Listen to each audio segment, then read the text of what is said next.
Сегодня второй день форума «Открытые инновации» в Москве. Напомню, что это дискуссионная площадка, которая объединила более 11 тысяч разработчиков, ученых, студентов, представителей бизнеса и госвласти из 90 стран мира. Какие темы обсуждали сегодня и что показали якутские айтишники, наш СОБКОР Максим Кардозов. Продолжает работу Московский международный форум «Открытые инновации». И сегодня второй день. И если первый день был посвящен цифре человека, то есть как современные технологии делают нашу с вами жизнь удобнее и эффективнее, то второй день посвящен интеллектуальной экономике. С самого утра здесь в Сколково говорят на различных сессиях о том, как взаимодействуют бизнес и государство, и как сделать это взаимодействие еще выгоднее, еще удобнее, еще эффективнее. И, конечно же, сегодня все внимание приковано к тем компаниям, которые привезли сюда на этот форум свою продукцию.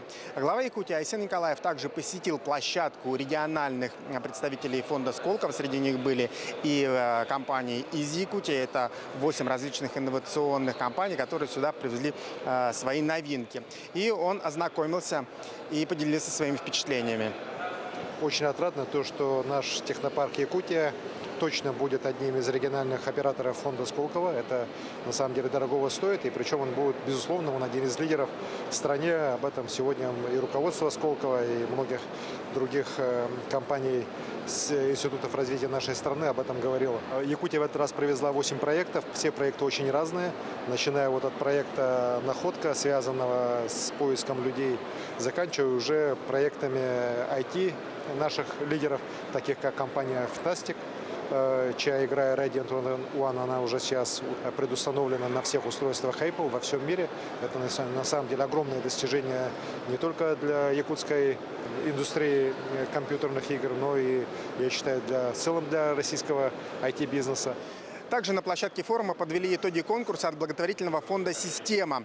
Второе место здесь заняла компания из Якутии. Это очень приятно. Вообще конкурс был огромный, обширный.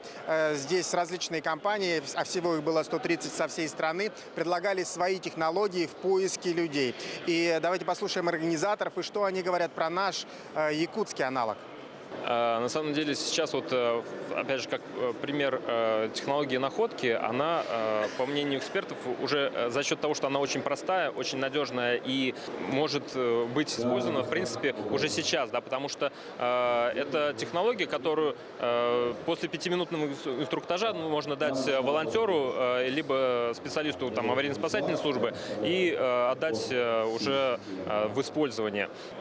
Работа форума продолжается. Впереди еще один третий насыщенный день, и он будет посвящен полностью технологиям будущего. И многие сессии будут посвящены искусственному интеллекту. И как этот искусственный интеллект в будущем будет влиять на нашу с вами жизнь.